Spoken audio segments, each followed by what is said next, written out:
Hola, bueno, yo soy Oscar y les voy a presentar mi proyecto que trata sobre solución de ecuaciones diferenciales mediante aprendizaje profundo. Y bueno, me gustaría dar como un repaso lo más rápido que pueda de ecuaciones diferenciales, ya que creo que no todos lo alcanzaron a ver, o bueno, pues creo que es importante, ¿no? Para que se pueda seguir el hilo de todo esto. Entonces, bueno, eh, empezaremos por qué es una ecuación diferencial y creo que me gusta explicarlo en la manera en que se relaciona con la física, ya que pues de eso va todo este proyecto, ¿no? Entonces, bueno, nosotros tenemos este campo vectorial que básicamente trata de en cualquier lugar del espacio que te encuentres sobre este campo, pues vas a sentir una fuerza hacia abajo, ¿no? Si pones un objeto aquí, vas a sentir una fuerza que lo bajará hacia abajo, con la misma magnitud en todo el espacio. No sé si esto les suene de algo, pero bueno, básicamente esto es la gravedad, ¿no? Y esta gravedad la podemos tener en esta forma, que esto ya es una ecuación diferencial. Y bueno, básicamente trata de que esta notación de los dos puntos es una doble derivada respecto del tiempo de y, que cuando y es nuestra trayectoria. Y justo nuestro resultado final de resolver una ecuación diferencial va a ser una ecuación. Como veíamos antes que, pues no sé, cuando resolvemos una ecuación de las de siempre, de x igual a uno más bla bla bla bla, se obtiene un resultado para x. Para las ecuaciones diferenciales más bien se obtiene por normal una ecuación. Entonces, bueno, esta es nuestra ecuación diferencial que planteamos y como les dije la notación, pues se puede ver de esta forma también, ¿no? La derivada de y punto respecto del tiempo sería y dos puntos, ¿no? Entonces, bueno, siguiendo con esta idea, pues podemos pensar en este objeto, ¿no? Nosotros lo colocamos aquí y va a caer, ¿no? Ya por lo que les expliqué. Pero bueno, nosotros en realidad vamos a intentar ir más allá, ¿no? En realidad de pensar en un objeto que solo lo ponemos en el campo vectorial y cae, vamos a pensar en un objeto que estamos lanzando hacia arriba. Y bueno, nosotros nos podemos imaginar más o menos cómo va a ser la trayectoria de este objeto, ¿no? Hemos lanzado pelotas hacia arriba, ¿no? Hemos lanzado cosas hacia arriba y sabemos que suben y por la misma fuerza de este campo vectorial vuelven a bajar, ¿no? Entonces, bueno, esto es lo que sobre lo que llevará nuestro ejemplito y justo es esto, ¿no? Nosotros estamos lanzando desde, pues nosotros somos el sistema de referencia, lo lanzamos hacia arriba y marca esta trayectoria, ¿no? En este eje se grafica el tiempo y aquí, pues bueno, vamos a graficar varias cosas en este eje, ¿no? Pero básicamente llega a una altura máxima y cae, ¿no? Con cierto tiempo, ¿no? Vemos que aquí tarda como unos 5 segundos en hacer todo su recorrido. Entonces, bueno, teníamos nuestra ecuación inicial, que es básicamente la aceleración del objeto, ¿no? Pero nosotros lo que queremos resolver va a ser, pues, por un lado, cómo es su ecuación para la velocidad, ¿no? Y también la ecuación para la trayectoria. Pero lo más fácil es ir poco a poco, ¿no? La ecuación de su velocidad va a ser y punto. La ecuación de su trayectoria va a ser y. Entonces, bueno, nosotros ya vimos una representación de cómo poner esta y dos puntos en términos de y punto, ¿no? Lo que vamos a hacer nosotros va a ser, bueno, en este caso, tratar de adivinar una ecuación que si la derivamos respecto de t nos dé menos g. Eso va a ser el resultado de y punto, ¿no? Y bueno, aquí es muy fácil, ¿no? Sabemos que si enchufamos aquí menos g de t y bueno, la derivamos respecto de t, nos va a dar g, ¿no? En realidad aquí lo que estamos haciendo es esta ñera por la que nos conocen los físicos de pasar multiplicando, integrar de ambos lados y ya, ¿no? Se tiene el resultado. Pero pues si se acuerdan, bueno, entonces eso sería, ¿no? Nuestra ecuación para la velocidad, esta y punto. Y bueno, vemos que esta curva tiene algo de sentido, ¿no? Aquí la estamos poniendo con una pendiente negativa y que avanza con el tiempo, ¿no? Entonces, bueno, sabemos que llega a un punto máximo nuestra pelotita y decrece su velocidad y es ahí velocidad cero. que es justo este punto de aquí, ¿no? Velocidad cero, punto máximo de la trayectoria. Entonces, bueno, sí tiene algo de sentido eso, ¿no? Pero, bueno, nosotros sabemos que al hacer este truquillo de integrar, pues cuando no tiene límites de integración, la integral, pues salen cosillas por ahí, ¿no? Que a lo mejor nos pudo haber atormentado en los exámenes, pero justamente es esto, ¿no? La constante de integración. Y esto físicamente se ve como una velocidad inicial, ¿no? Nuestra trayectoria, bueno, más bien nuestra ecuación de la velocidad va a depender con qué velocidad la aventemos este objeto. No va a ser lo mismo si yo la pelotita la aviento pues con poca velocidad inicial, pues básicamente puedo estar jugando con ella en mi mano, ¿no? O si la aviento muy fuerte hacia arriba para que un compa en el edificio la agarre, ¿no? Pero bueno, aquí ya tenemos nuestra ecuación general de la velocidad. Y para la trayectoria vamos a hacer exactamente lo mismo, ¿no? Dada la ecuación de la velocidad, lo ponemos en su representación de, pues sí, está como fracciones y vamos a hacer exactamente lo mismo, ¿no? Pensar en una ecuación que el derivar respecto al tiempo nos dé esta, ¿no? O pues la ñera de pasar multiplicando, integrar, bla, bla, bla, ¿no? Entonces, bueno, esta vemos que es un buen candidato, ¿no? Lo derivamos, nos va a salir esto. Entonces ya tenemos una ecuación para la trayectoria. Sin embargo, pues pensemos en lo mismo, ¿no? De cuando obtenemos la velocidad, también va a depender de dónde la lancemos. No solo de con qué velocidad la lancemos, sino que también de dónde la lancemos, ¿no? En el anterior caso, nosotros estábamos siendo el sistema de referencia. Nosotros, los que medimos, estamos aventando la pelota. Pero, por ejemplo, aquí podemos estar viendo a un brother que está aventando la pelota desde un piso más abajo del edificio, ¿no? Y bueno, sabemos que si nos la avienta, a lo mejor a nosotros desde el cuarto piso abajo de nosotros, nos va a llegar a nosotros en un tiempo tal, ¿no? Entonces, bueno, vemos que justo las condiciones iniciales son muy importantes. Entonces se están teniendo familias de soluciones dependiendo de estas condiciones iniciales. Esto es importante para todo el proyecto, así que ténganlo en cuenta. Y bueno, ya estamos aquí obteniendo pues todas unas soluciones, ¿no? Pues de estas ecuaciones, de esta ecuación diferencial que planteamos. Esta era la que planteamos, era una constante, ¿no? Básicamente, si la integramos una vez, pues va a ser una línea recta y otra vez, pues ya va a ser una parábola, ¿no? Que es su trayectoria del objeto.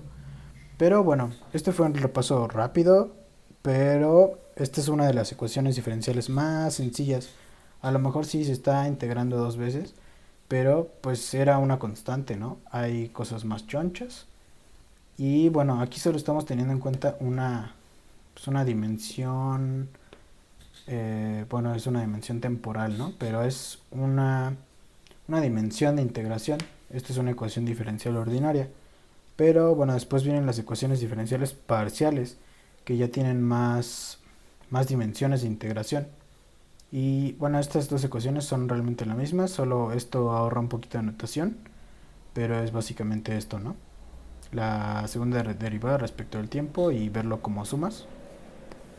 Entonces, bueno, justo esta es una ecuación diferencial parcial y aquí ya no es tan fácil de que paso esta acá multiplicando y ¿qué hago con estas, no? Las paso igual las dos multiplicando.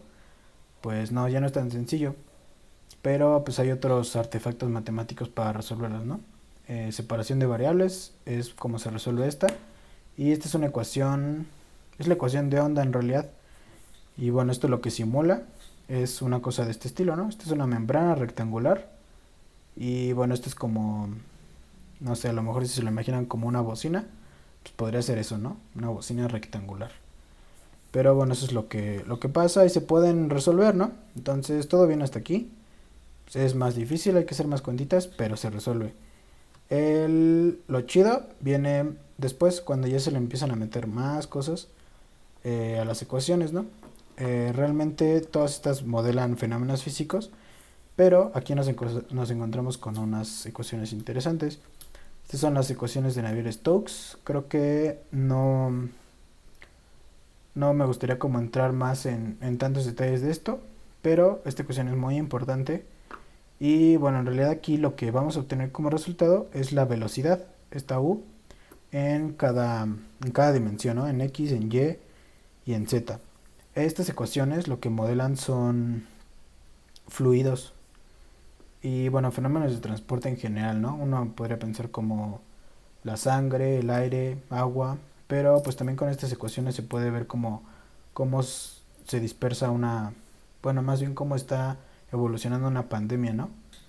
Así que bueno, sí son muy importantes para nosotros, pero pues creo que justo por este elemento de aquí y no se pueden resolver analíticamente.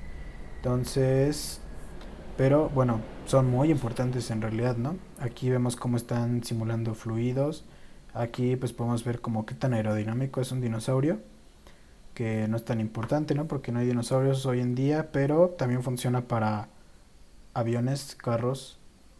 Entonces, pues estos a los de la Fórmula 1 les interesa mucho, ¿no? Para que su carro sea más rápido, sea más aerodinámico y bueno, no se vaya a voltear tan fácil, ¿no? Pero pues esto puede ir más allá, ¿no? Hasta simular como el flujo de un colibrí, más bien el vuelo de un colibrí y cómo es el flujo de aire a su alrededor y qué lo hace flotar, ¿no? Bueno, qué lo hace volar. Pero bueno, estas ecuaciones, como no tienen solución analítica, de hecho hay un premio de $1 millón para quien pueda dar la solución analítica o muestre pues que no, ¿no? Que no se puede. Eh, pero bueno, estas ecuaciones se solucionan mediante métodos numéricos. Bueno, hay unos muy famosillos. Yo les presento aquí uno rápido que se llama el método de volumen finito. Hay otros dos que son muy famosos, el método de elemento finito y de diferencias finitas.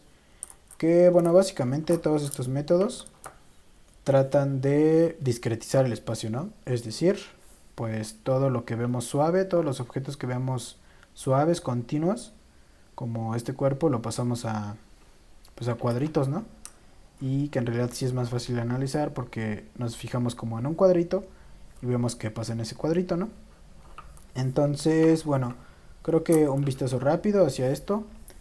En realidad nosotros sí vamos a medio aplicar esta ñera que les había comentado que integrar, ¿no? Pues sí, integrar. Pero pues no es tan fácil, ya que, bueno, aquí en varios términos de aquí se utiliza pues ya artefactos matemáticos más formales, ¿no? Aquí se utiliza el teorema de la divergencia de Gauss, que bueno, nos dice que en realidad de que nos fijemos en todo el volumen, nos fijemos más bien en la frontera del volumen. Y bueno, ya que estamos discretizando el espacio, en lugar de tener una integral, tenemos sumas. Entonces, bueno, nos va a importar la pues la frontera, ¿no? O sea, si nos fijamos en un puntito, lo que nos va a importar es qué está pasando en sus caras, qué está fluyendo a través de estas. Y bueno, pues sí, ¿no? Hay que fijarnos en eso y justo todas esas cosas, sumándolas, nos va a dar una ecuación, ¿no? Nos va a decir qué está pasando desde la derecha, o sea, desde el este, del oeste, del norte y del sur, ¿no? Y bueno, lo que hay adentro. Entonces, bueno, eso es importante y por eso es que lo hacemos en cuadritos, ¿no? Porque nos podemos fijar en cada uno y ver qué aporta cada uno de los demás cuadritos. Pero, bueno, también es importante, como ya les había dicho, bueno, pues las condiciones iniciales, ¿no? También que tenemos en la frontera, por ejemplo, si estamos analizando una tubería, pues ver cómo está entrando el agua, ¿no? A esa tubería o cómo está saliendo. Entonces es importante como fijarnos en esas condiciones de frontera. Y bueno, eso es lo que va a aportar en esta ecuación, ¿no? Entonces nos fijamos en un cuadrito y si ese cuadrito es una frontera, pues va a afectar a esta F1 de la ecuación que ya hemos obtenido. Y bueno, esta F también, pues también la puede afectar otras fuentes, ¿no? Externas a esto. Por ejemplo, si la gravedad está afectando esto, ¿no? Por ejemplo, en flujo sanguíneo, en realidad, como son pues temas tan pequeños, bueno, sí, espacios tan pequeños ya no está afectando la gravedad ahí, ¿no? Pero en otro caso sí. Entonces aquí en este término es donde se mete. Y bueno, ya analizamos un cubito, ¿no? O sea, sabemos qué pasa en un cubito, sabemos que si está en la frontera, pues ya le afecta a este, ¿no? Pero nosotros tenemos muchos cubitos. Entonces, bueno, aquí teníamos una ecuación, lo que nos lleva es un sistema de ecuaciones lineales. Entonces, bueno, estos sistemas de ecuaciones lineales, aquí doy un ejemplo de, tenemos 128 cubitos por 128, bueno, cuadrados, ¿no? Estas son imágenes que, con las que ya hemos tratado de este tamaño. Y bueno, en realidad sabemos que no son de alta definición, ¿no? Que sí se puede ver bien, pero pues que no, o sea, si le haces un zoom ya se va a empezar a ver pues pixeleado muy pronto, ¿no? Entonces aquí tenemos con una imagen de 128 por 128, 16.384 cubitos y bueno, son todos los elementos que hay en la diagonal.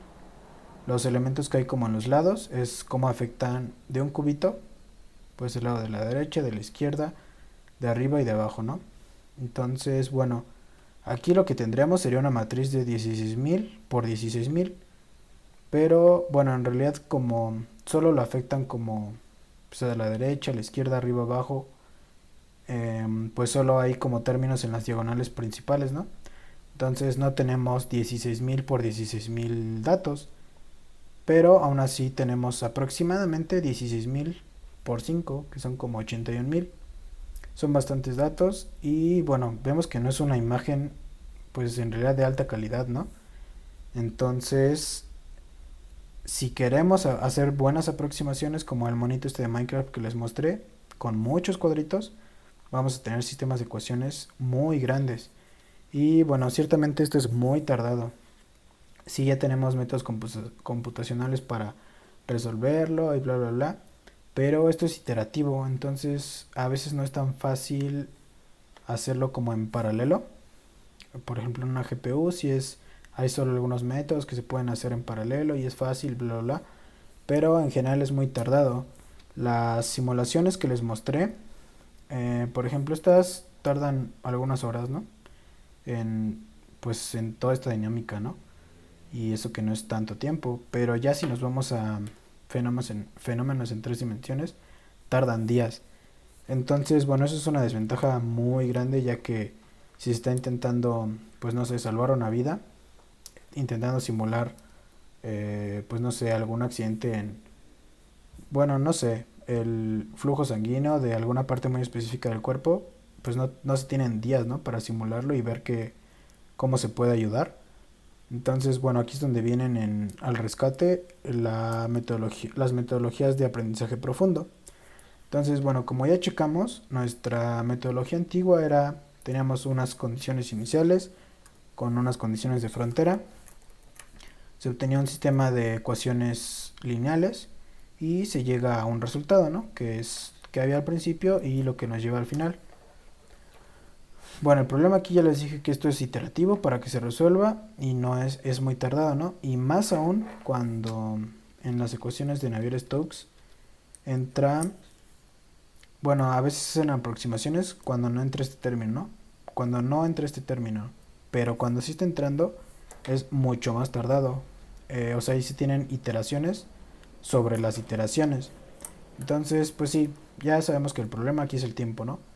Entonces nosotros con las metodologías de aprendizaje profundo lo que queremos es más bien aprender que dado un estado A, qué es lo que está llevando de ese estado A al estado U.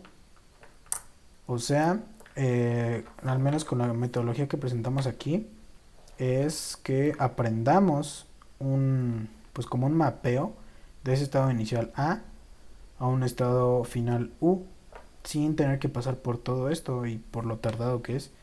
Entonces, bueno, este es un operador. La notación, pues es más que nada como formalidad de cómo lo pusieron en el paper, pero pues es eso, ¿no? Un mapeo de cómo de ir de A a U con un operador, ¿no?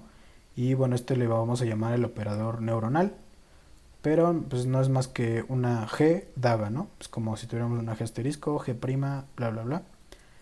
pero bueno, ya se mete con cosas de complejos, ¿no? Que no es necesario que toquemos por ahora. Entonces, bueno, lo que vamos a aprender en esta metodología va a ser este operador. Y bueno, hay varias cosas que hay que tocar, ¿no? Yo ya les presenté las ecuaciones de Navier-Stokes. Aquí están como en otra forma, pero es básicamente lo mismo, ¿no? Bueno, hace rato habíamos visto que este término era la parcial respecto del tiempo. Y bueno, aquí es lo mismo, solo que en otra notación. Pues aquí es la parcial respecto del tiempo, ¿no? Y por ejemplo, acá es pues, la parcial aplicada dos veces respecto de x. Pero bueno, aquí tenemos la ecuación de Burger también. Esta ecuación de Burger es como una simplificación de las ecuaciones de Navier-Stokes. Y bueno, en general las ecuaciones de Navier-Stokes siempre se abordan en varias dimensiones, ¿no? 2, 3, como en los ejemplos que les mostré arriba. Esta ecuación de Burger por lo general se toma en una dimensión. Y bueno, es una simplificación de las ecuaciones de Navier-Stokes, ¿no? Pero vamos a empezar por aquí, por la ecuación de Burger, ya que es como la forma más sencillita que se pueden ver y los datos que se tienen. Los datos los podemos consultar acá en este link, pero bueno, empecemos por ahí, ¿no? Justo tenemos datos de la ecuación de Burger en una dimensión, es decir, con los métodos viejitos que ya medio les enseñé, ya se simuló esta ecuación, ya se simuló con distintas condiciones iniciales y ya se tienen unos resultados de cómo evoluciona. Entonces, bueno, lo que se tiene en este conjunto de datos es este, ¿no? Es pues este ejemplo de unos datos. Pues el formato de esto es que tiene bueno, esta es una V, pero en realidad es una nu de la viscosidad de 100, bueno, tiempo de 100 y la resolución de 1024. Se tienen 2048 pues como conjuntos de datos. Entonces, bueno, viene en un formato de MATLAB, pero Python nos permite leerlo. Y bueno, a grandes rasgos, esto es lo que tenemos como la A que les había mostrado, que es como lo inicial. Tenemos 2048 de esos conjuntos de datos con 1024 de resolución. Eso es, pensemos en una barra de metal de una dimensión que mide 1024 milímetros de largo, ¿no? Por ejemplo. Y tenemos 2048 de esas barras con diferentes condiciones iniciales. Entonces, bueno, de aquí nosotros vamos a sacar nuestro conjunto de entrenamiento y de pruebas. Y bueno, este es como un ejemplo, ¿no? De lo que es. O sea, hacia arriba es siempre el mismo valor, pero en el eje horizontal cambia. Entonces, bueno, esto es como pensar en una barra en donde aquí se tiene a una temperatura más alta que la de acá, ¿no? Aquí está más frío, aquí está más caliente. Y bueno, así se tiene, ¿no? Pensemos en que nosotros, no sé, estamos tocando a la barra de esta parte y de lo demás está a temperatura ambiente, ¿no? Entonces nosotros lo estamos manteniendo a una temperatura más alta en este punto. Bueno, esa es la condición inicial. Y cuando nosotros quitamos nuestro dedo de ese,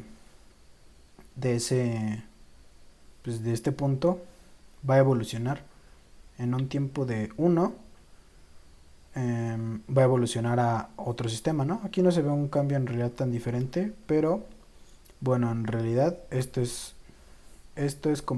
vemos que es la entrada, esto es la salida. Y bueno, en realidad aquí tenemos igual, ¿no? Los 2048 que ya hemos checado acá son independientes el uno del otro. Los 1024 que es el largo, pero además tenemos otra dimensión que es el tiempo.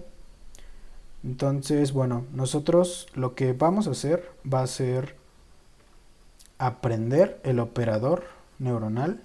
Bueno, aprender el operador que lleve de este estado a este estado U con el tiempo de 1. Entonces, con todos los datos que ya tenemos, estos 2048, vamos a aprender cómo está evolucionando de este estado a este estado.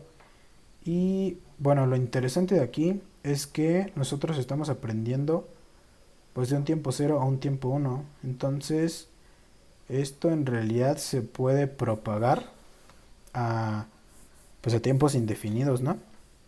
Estas son pues las simulaciones que se tenían Y bueno, creo que solo se tiene hasta un tiempo de 100, sí, justamente.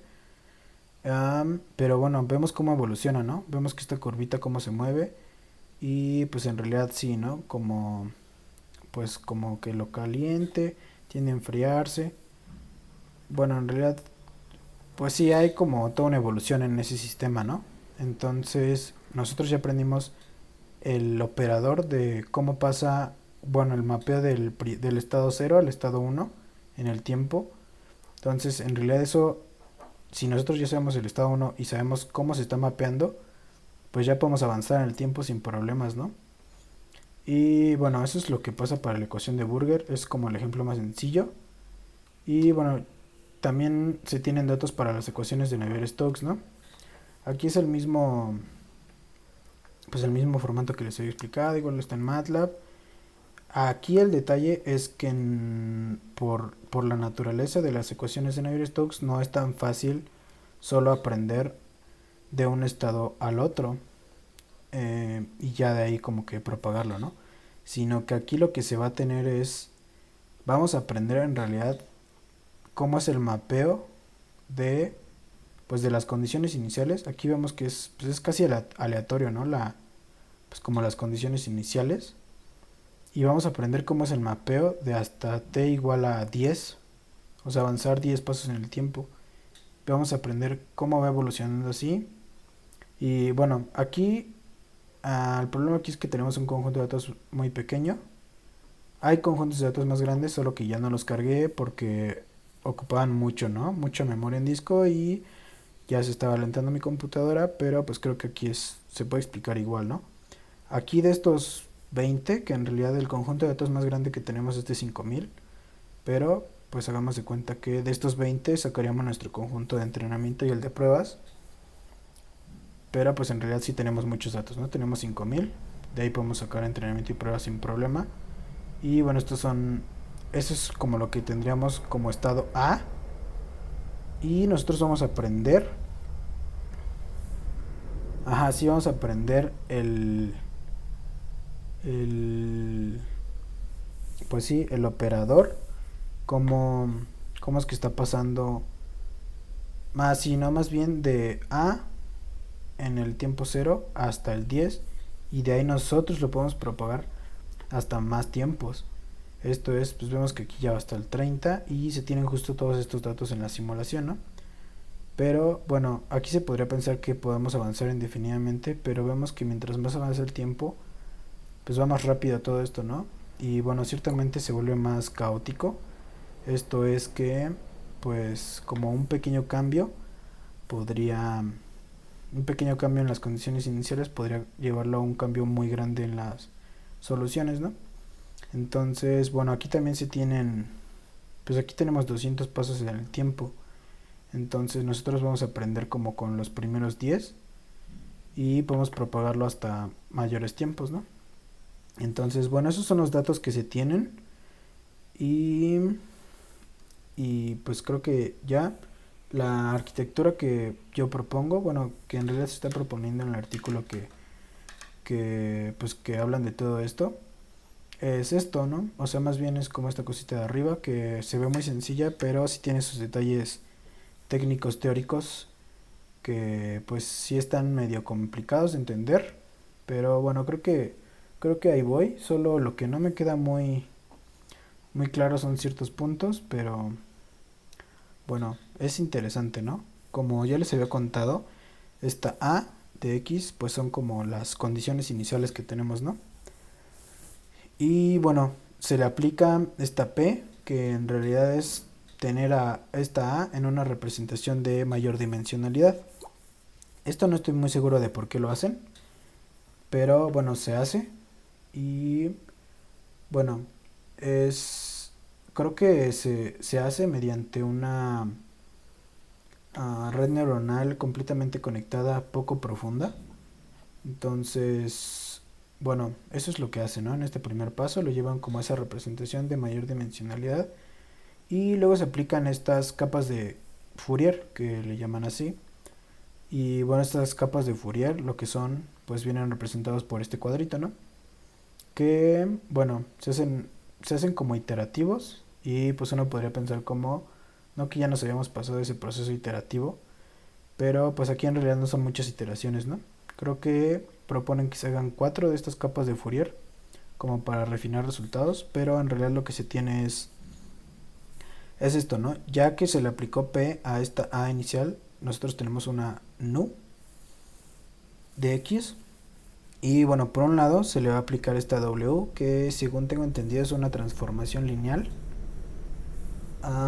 Y por otro lado, pues se aplican estas tres cosas, ¿no? Que en realidad, bueno, esta es una transformada de Fourier, que, bueno, lo que nos va a ayudar es que va a pasar como pues, la representación de nuestros datos espaciales a más bien a las frecuencias. Entonces, bueno, ya en este espacio de Fourier, nosotros podemos aplicar operadores que, bueno, este operador R más bien nos va a dar como resultado los modos principales de, pues, de este espacio, en este espacio de frecuencias. Entonces, esto básicamente es como obtener, pues, como las soluciones de esas, pues, de este conjunto de datos que ya teníamos, ¿no? Pero, pues, o sea, justo por eso se está pasando ese espacio de Fourier, para que con este operador se obtengan los modos principales de todas estas ondas. Y bueno, después lo tenemos que regresar a nuestro espacio, ¿no? Al, y bueno, pues para eso se le aplica la transformada inversa de Fourier. Luego se combinan estos dos. Bueno, aquí estoy seguro de que me falta checar más teoría sobre todo esto. Más que nada este W y este R. Bueno, más que nada este W, ¿no? Porque está pasando así. Pero bueno, se combinan y para cada capa de Fourier se hace, bueno, se tiene una función de activación, ¿no? Que en este caso me parece que es una ReLU. Y bueno, finalmente se tenía pues ya se había llevado a una representación de mayor dimensionalidad con esta P. Entonces, pues la regresamos a una representación pues, de la dimensionalidad con la que empezamos. Y ya se tienen los resultados que queríamos, ¿no? Con esta U. Entonces, bueno, eso es lo que a grandes rasgos es mi proyecto. Entonces, bueno, pues creo que todavía tengo algunas dudas más bien teóricas pues de lo que está pasando por acá. Pero, pues eso es lo que se propone en el paper. Bueno, es algo muy nuevo, ¿no? Entonces creo que no hay como mucho que explorar por ahí, pero pues eso es lo que quiero hacer. Y bueno, en realidad algo de métricas. La verdad aquí tengo varias dudas respecto a que, pues según yo no estamos haciendo como tal una tarea, pues sí, de clasificación, así directamente, o de regresión, ¿no? Más bien yo me lo imaginaría que va más como por la regresión. Pero bueno, am, yo he visto que en este tipo de resultados siempre se tienen, pues se comparan pues con resultados que ya hay, ¿no? Entonces, bueno, lo que yo pensaría hacer es tomando las simulaciones que ya se tenían, o sea, las que se han estudiado por años, y mi predicción, compararlas, en este caso, pues con una resta, y ver el error, ver qué error se tiene y cómo es que está evolucionando este error. Por ejemplo, qué está pasando cuando, pues sí, cuando yo lo propagué mucho tiempo y pues cuando yo solo estudié el cambio temporal pequeño, ¿no? O sea, del 0 al 1 y cómo es que está ya comportándose en t igual a 100, ¿no? Algo así. Entonces, creo que me gustaría estudiar como ese tipo de, pues de enfoque. Y bueno, creo que, bueno, pues sí, esos datos que ya vimos son los datos del paper y bueno, como les mencioné, a estos son datos casi generados aleatoriamente, ¿no? Con cierto patrón, pero casi aleatoriamente. Y bueno, a mí me gustaría estudiar también este fenómeno, si es posible, que es pues que es un modelo que ya se ha estudiado mucho, de hecho se utiliza para cosas de benchmarking, entonces, bueno, me gustaría poder con este modelo estudiarlo y bueno, básicamente es un fluido inmerso pues en esta cavidad, que estas tres paredes están fijas no les pasa nada. En realidad aquí ya no se está teniendo en cuenta la temperatura, está aislado todo. Y esta pared hasta arriba, el techo, está moviéndose hacia la derecha. Y bueno, esto lleva resultados de este tipo, ¿no? Entonces justamente cambia dependiendo de las condiciones que se le pongan. Por ejemplo, qué tipo de fluido sea, ¿no? Esto es como cambiándole el número de Reynolds, bla, bla, bla. Entonces, bueno, me gustaría como observar este fenómeno, ¿no? Que es muy claro que se hacen como estos vórtices en las esquinas y, bueno, este vórtice enorme en el centro, ¿no? Entonces, bueno, también de esto ya hay muchas simulaciones, ya se ha hecho y pues me gustaría estudiar esta parte, ¿no? Bueno, creo que eso sería todo. Una disculpa por su tiempo, pero bueno, ya saben que si tienen dudas, pues por acá andamos.